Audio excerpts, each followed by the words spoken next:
menyaksikan iNews Malam. Dalam kasus dugaan tindak pidana pencucian uang, polisi pamerkan barang bukti dari hasil penggeledahan di 13 titik.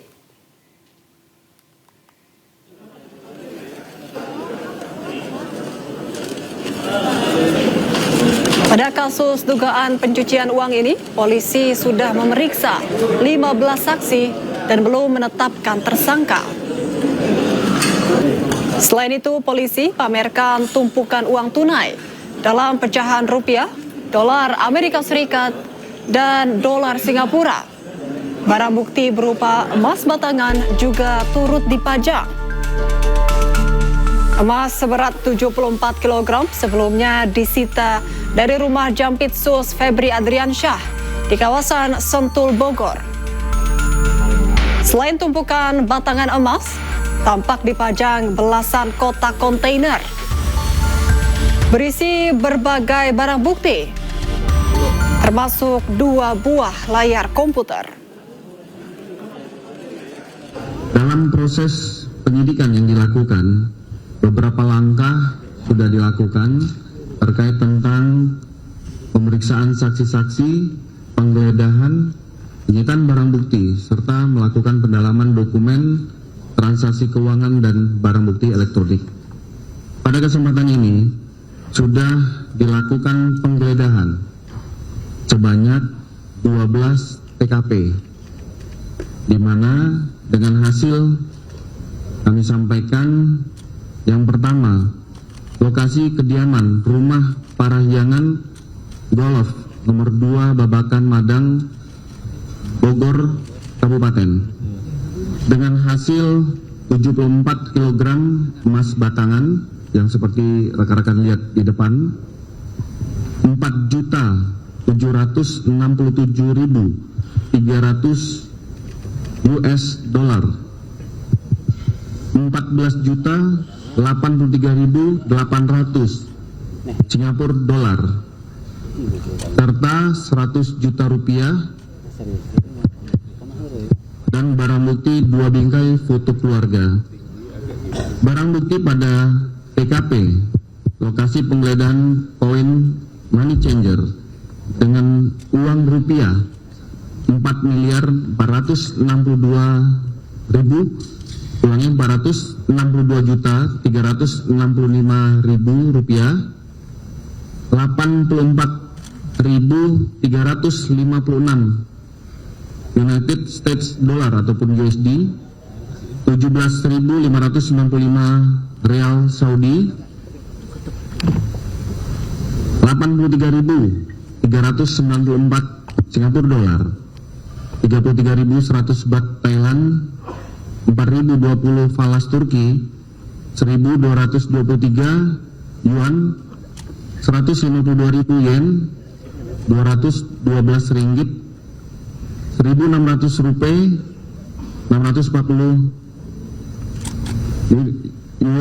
dolar ataupun Arab, 61.000 won Korea Selatan, 40 pound sterling, 10 Brunei dolar, 150 Vietnam dolar, 100 New Zealand dolar.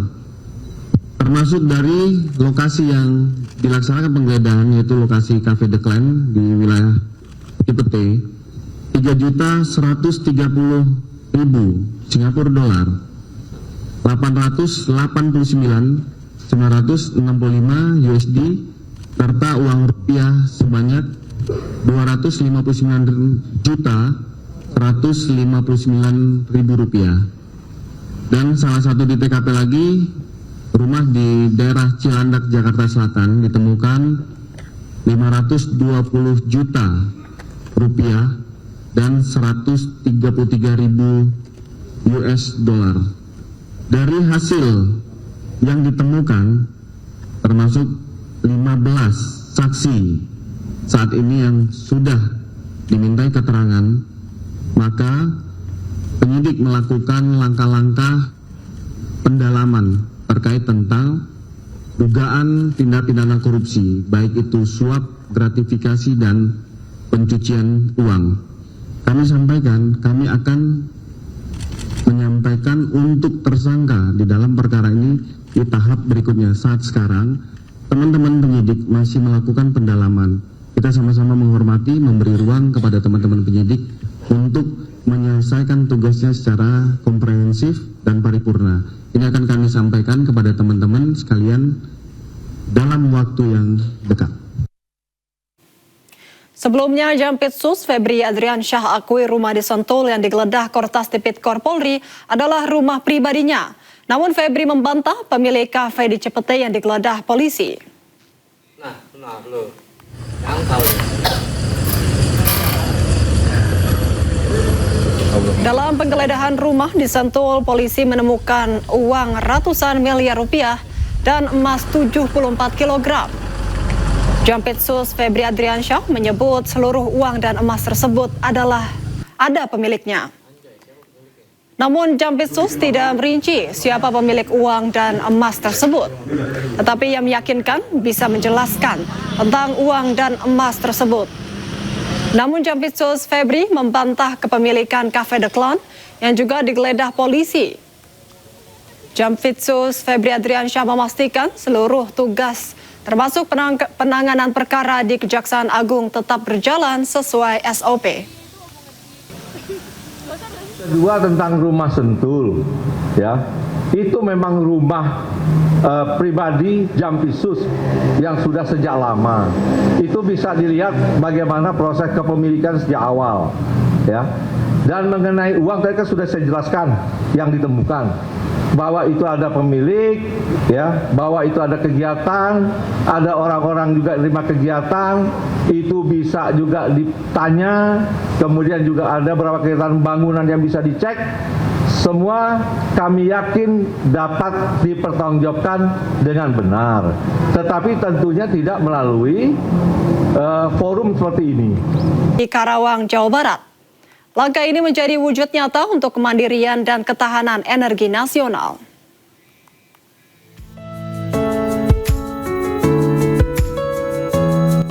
Peningkatan pemanfaatan biodiesel menjadi bagian dari langkah strategis Indonesia dalam mengoptimalkan penggunaan energi berbasis bahan bakar nabati sawit sebagai sumber energi domestik. Melalui implementasi program mandatori biodiesel B50, pemerintah terus mendorong pemanfaatan energi terbarukan. Menteri Energi dan Sumber Daya Mineral Bahlil Lahadalia menegaskan bahwa implementasi B50 tidak sekedar meningkatkan kadar campuran biodiesel dalam bahan bakar solar. Menurutnya, kebijakan tersebut mencerminkan komitmen pemerintah dalam diversifikasi sumber energi sehingga memberikan nilai tambah bagi perekonomian nasional, sekaligus memperkuat kemandirian sektor energi. Dengan diluncurkan program ini, Indonesia resmi menjadi negara pertama di dunia yang menerapkan mandatory biodiesel B50. Pada siang hari ini, hari Kamis 9 Juli 2026, saya Prabowo Subianto, Presiden Republik Indonesia, dengan bangga saya resmikan program mandatory biodiesel B50. Selain itu, Bahlil menjelaskan Indonesia sebagai produsen crude palm oil CPO terbesar di dunia dinilai perlu terus mengoptimalkan sumber daya tersebut agar memberikan nilai tambah yang semakin besar bagi perekonomian nasional dan kesejahteraan masyarakat. Hari ini kita tidak hanya meluncurkan B50, tapi kita juga mengambil satu langkah besar menuju Indonesia yang semakin berdaulat di sektor energi sesuai dengan cita-cita Bapak Presiden. Pasalnya, Pertamina menguasai sekitar 80% kapasitas pengolahan fatty acid methyl ester atau FAME sebagai bahan baku utama biodiesel.